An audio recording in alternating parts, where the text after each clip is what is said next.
बात यह है कि जो कॉन्स्टिट्यूशन का आर्टिकल 51 है वो तो कहता है देयर शैल बी 336 सीट्स, ना कॉन्स्टिट्यूशन कहता है।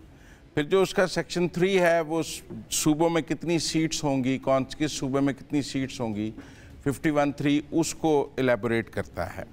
और 51(5) फिर वो सेंट्रल इस्लामाबाद की सीटों को एलेबोरेट करता है।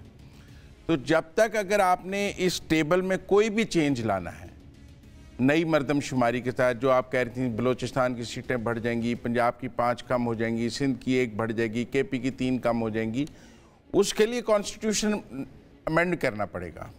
अब अगर निगरान दौर में आप सेंसेस अप्रूव करते हैं निगरान चीफ मिनिस्टर्स के साथ, निगरान प्राइम मिनिस्टर के साथ, तो उसके पीछे पार्लियामेंट तो नहीं मौजूद होगी जो इस कॉन्स्टिट्यूशन को अमेंड करके नई मरदमशुमारी के तहत सीटें, सबसे पहले नई मरदमशुमारी के तहत सीटें अलॉट होंगी तो हल्का बंदियाँ बनेंगी ना उसके मुताबिक, सेंसस के मुताबिक।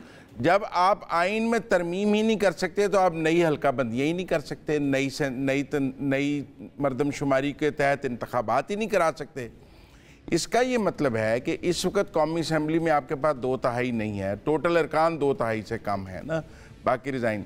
तो आप इस वक्त आइनी तरमीम कल चाहते हुए भी नहीं कर सकते। लिहाजा अगर नई मरदमशुमारी नोटिफाई भी हो जाए, CCI से अप्रूव भी हो जाए, तो इलेक्शन कमीशन कहेगा कि पार्लियामेंट से तरमीम करा के लाएँ, फिर मैं हल्का बंदियाँ करूँगा।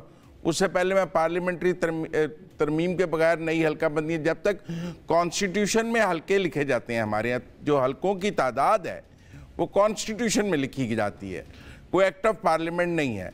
लिहाजा ना ऑर्डिनेंस जारी हो सकता है ना कुछ हो सकता है। इसलिए मुझे ये लगता है कि ये गुफ्तगू ही फजूल है। पुरानी मरदमशुमारी के तहत ही इलेक्शन होंगे, नई मरदमशुमारी नोटिफाई भी हो जाए तो उसके तहत हल्का बंदियाँ नहीं हो सकेंगी क्योंकि पार्लियामेंट मौजूद नहीं होगी।